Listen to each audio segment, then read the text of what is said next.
Le Cameroun, un pays d'Afrique centrale de 18 millions d'habitants, rongé par la pauvreté, où le salaire moyen dépasse tout juste les 100 €. Ici, le football est une religion. Les gamins tapent le ballon sur des terrains de fortune. Non loin de là, les sorciers incantent les esprits en pleine rue. Mais l'autre curiosité, c'est la frénésie qui s'est emparée d'Internet et des sites de rencontres. À Yaoundé, la capitale, on compte 400 cybercafés pris d'assaut par de jeunes Camerounaises à la recherche d'Européens. Elles ont transformé le web en une gigantesque agence matrimoniale. Elles ont été les premières à comprendre qu'est-ce qu'Internet pouvait leur apporter. OK, à chercher leur blanc. C'est magique. Pour eux, là-bas, c'est un instrument que Dieu leur a envoyé pour pouvoir toucher tous les blancs du monde entier, comme ça. Qu'est-ce qui pousse vraiment ces jeunes Africaines à chercher leur blanc sur la toile? Comment parviennent-elles à leur fin? Que deviennent-elles une fois qu'elles ont trouvé un mari blanc? Pour le savoir, rencontre dans un cybercafé de Yaoundé.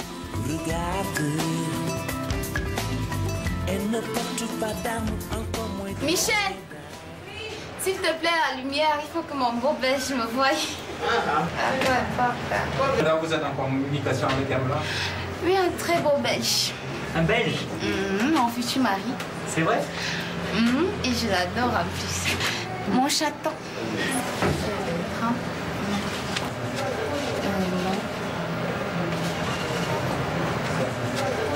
Il est comme un beau nounours avec des yeux bleus. Il a quel âge? Il a 40 ans. Et moi, j'en ai 22. Donc, il est jeune. Et vous pensez que c'est l'homme de votre vie? Un black m'a jamais acheté le téléphone. Et il m'a jamais dit que j'étais jolie, à part mes seins. Lui, il m'aime comme ça. Et on envisage plein de trucs. Est-ce que vous avez hâte de le retrouver? Ça fait 7 mois que je fais pas l'amour. Bien sûr. On vous souhaite bonne chance. Meilleur à vous. Il y a des célibataires. Ouais. Rita a beau être amoureuse de son belge, elle ne perd pas une occasion de séduire un blanc.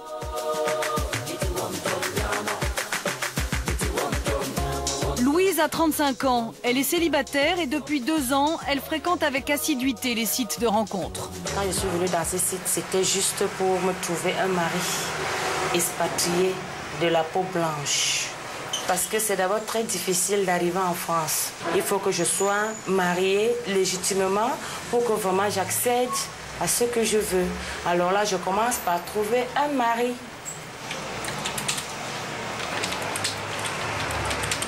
J'aimerais un homme fort, bien, jeune, sportif, amusant, accueillant. Quel est votre pseudo?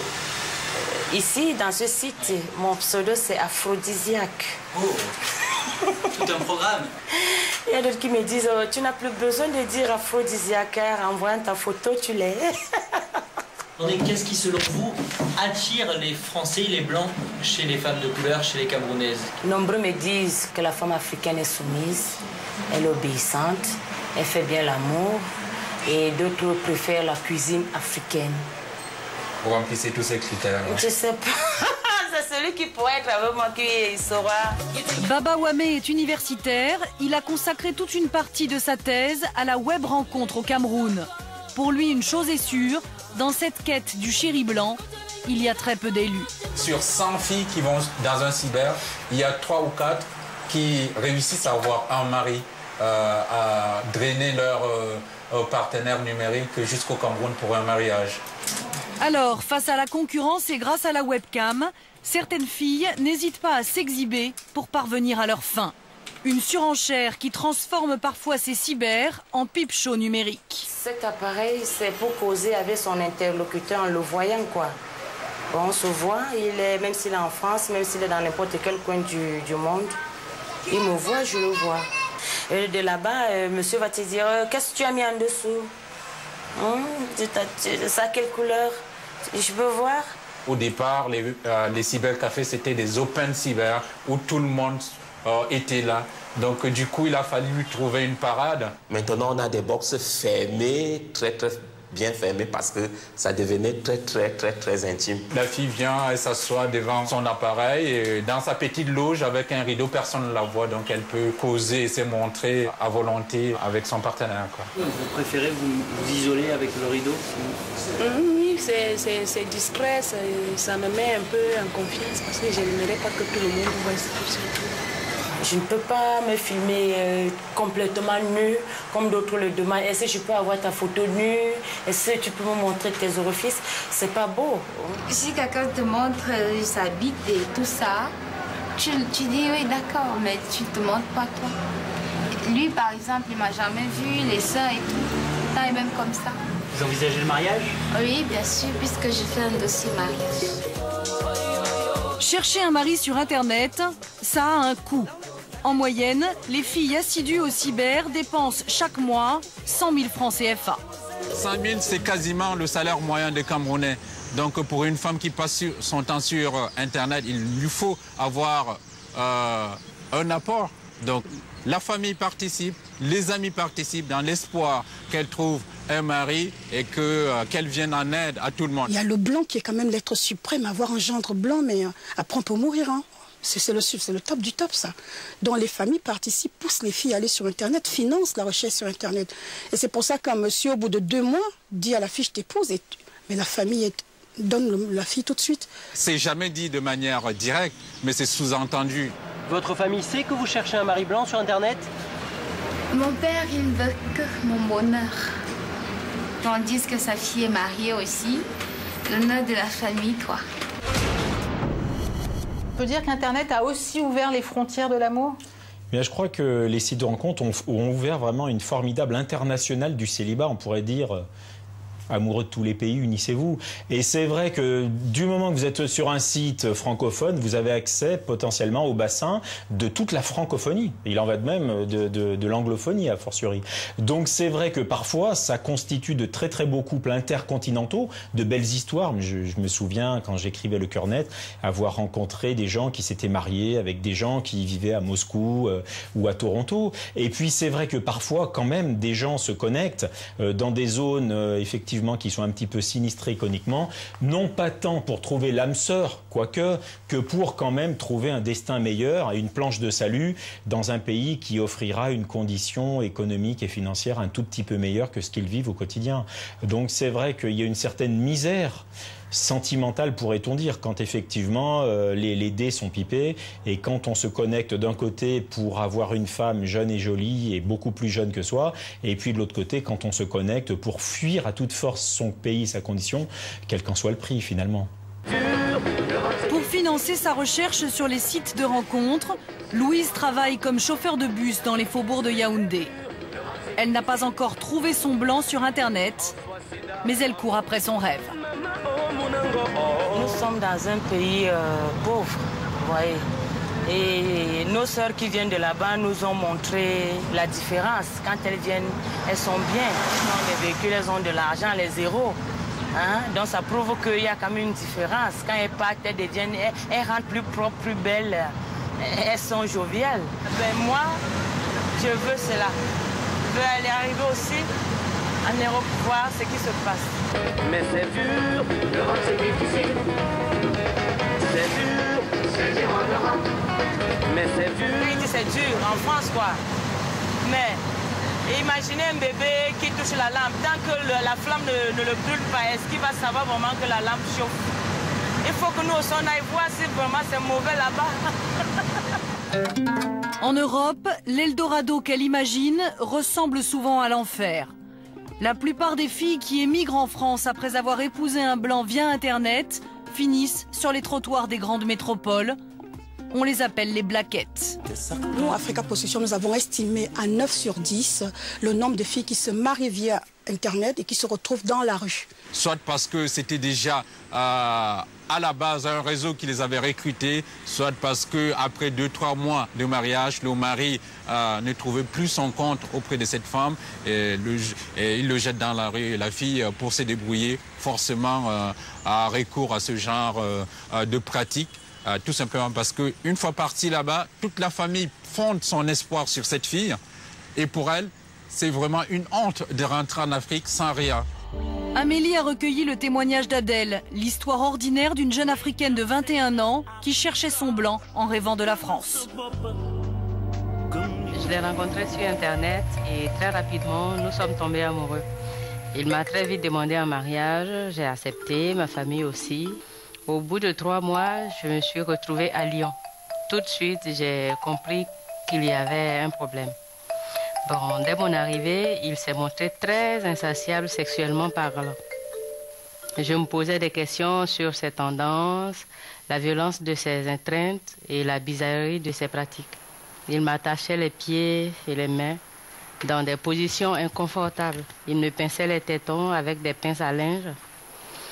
J'avais tellement peur qu'il me renvoie en Afrique et cherche une autre femme que j'ai cédée à tous ses délires. Mon visa était arrivé à expiration. C'est à ce moment qu'il a commencé à me faire du chantage.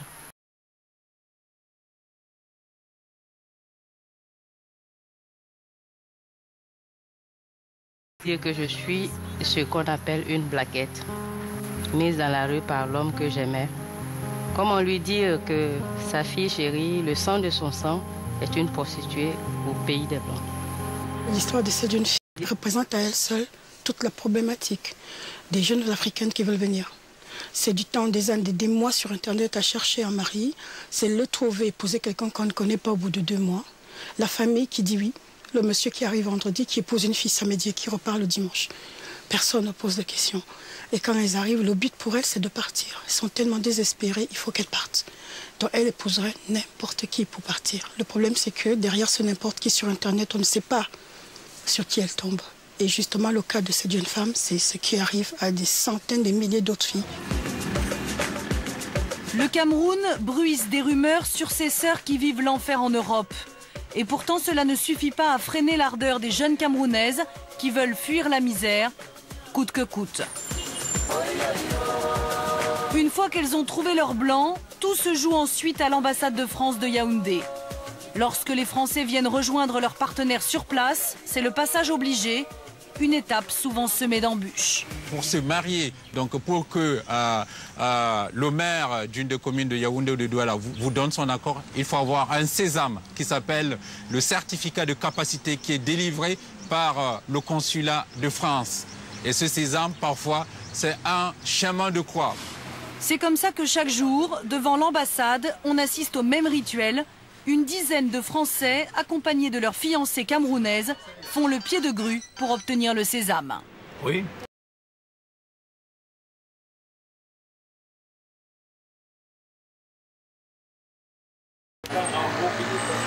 J'attends à 8 jours, je sais pas, moi j'attends depuis 3 h du matin. Moi.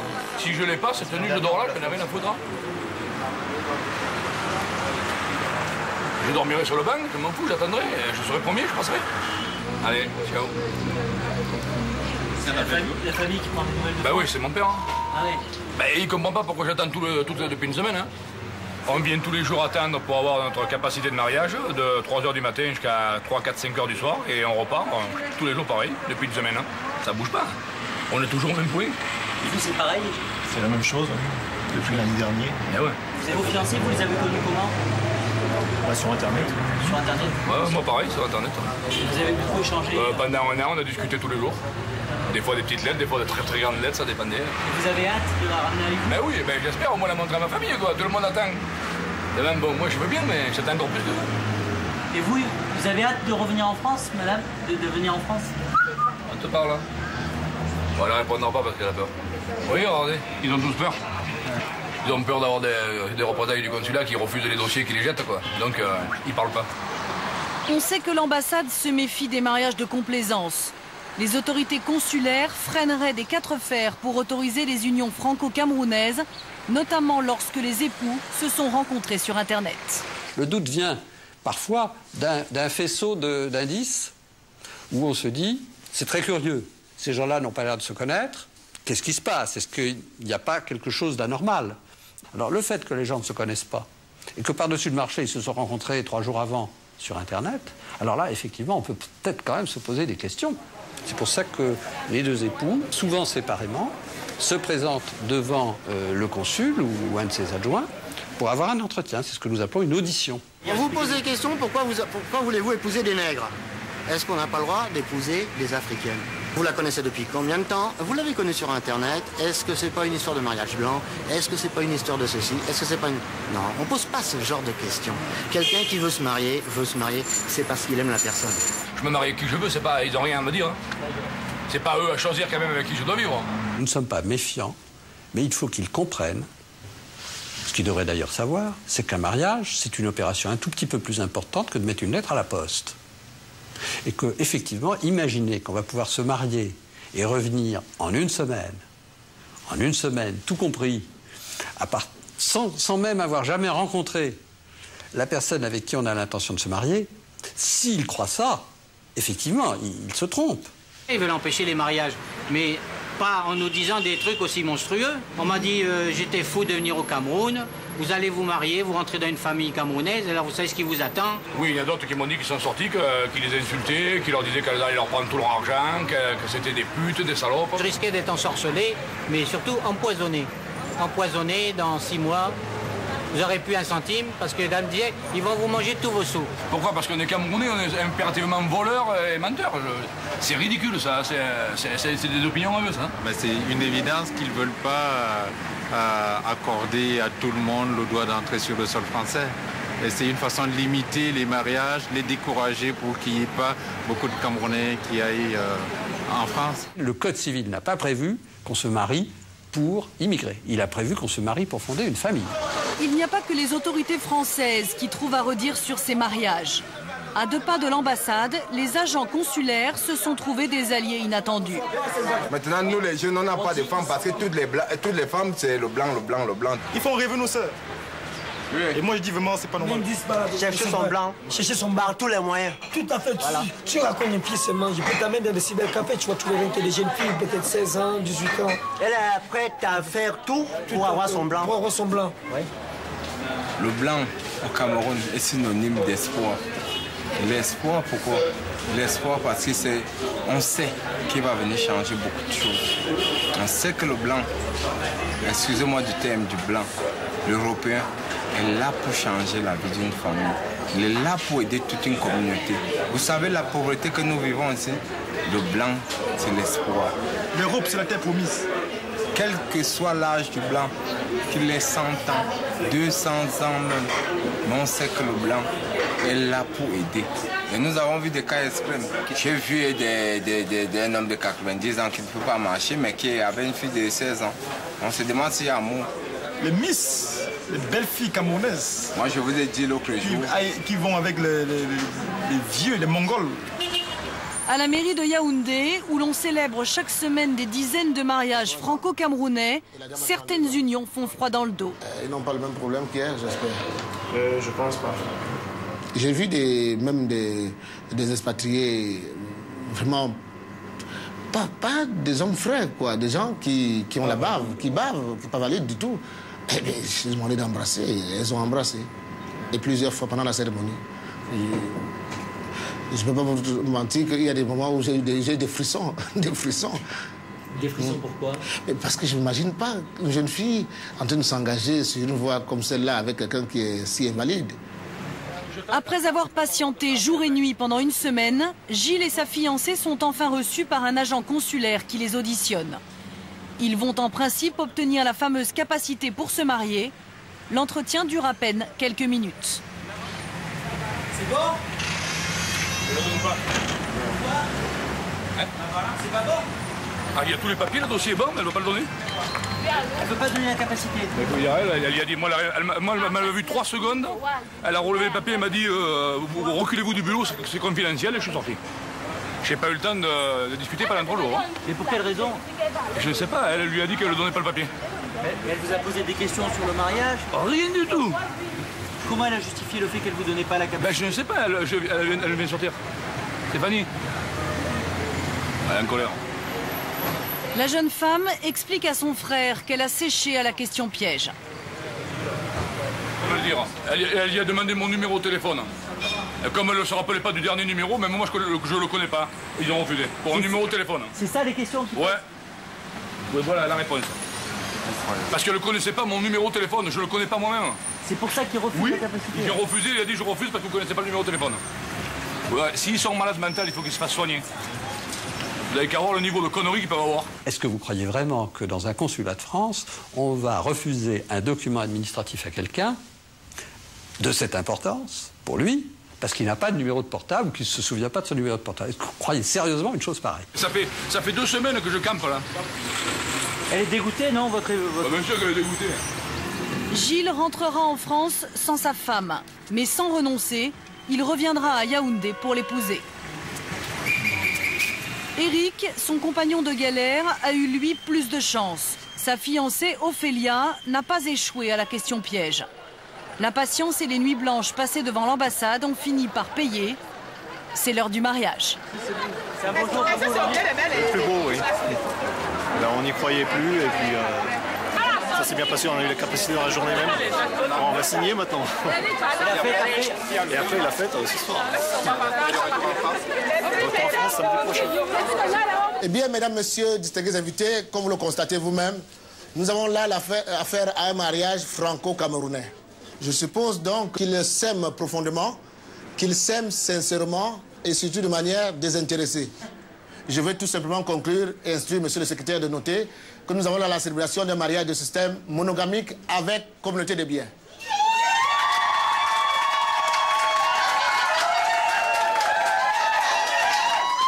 Comme vous le constatez vous-même, les choses ont l'air de se passer un peu comme sur des roulettes, n'est-ce pas?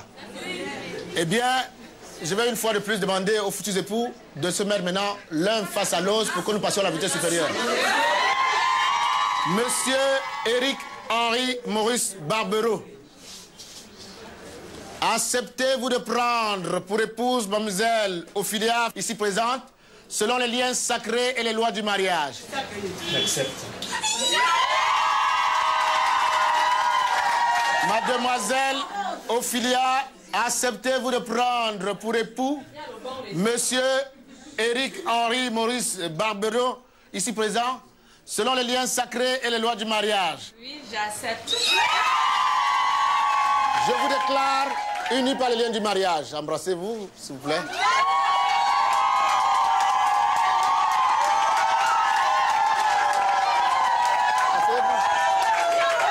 S'il vous plaît, s'il vous plaît. Les photographes n'ont pas pu prendre toutes les phases. Embrassez-vous, s'il vous plaît.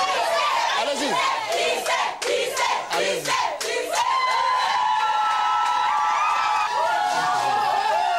Alors, monsieur le maire, ça s'est bien passé? Ça s'est très bien passé. C'est un mariage, c'est le genre de mariage qu'on souhaiterait bien célébrer. Il n'y a pas un grand écart d'âge, ils sont jeunes et puis je pense qu'ils peuvent faire une vie commune. Ça me semble être un mariage sincère, celui-là. J'ai demandé plusieurs fois de s'embrasser pour voir s'ils s'embrassaient vraiment. Parce que très souvent, quand c'est pas sincère, parfois vous les voyez faire des trucs qui rejettent. Mais là, ils étaient concentrés et ils ont pris du temps pour s'embrasser vraiment. Comme Éric et Ophélia, des centaines de couples franco-camerounais se forment chaque année via Internet.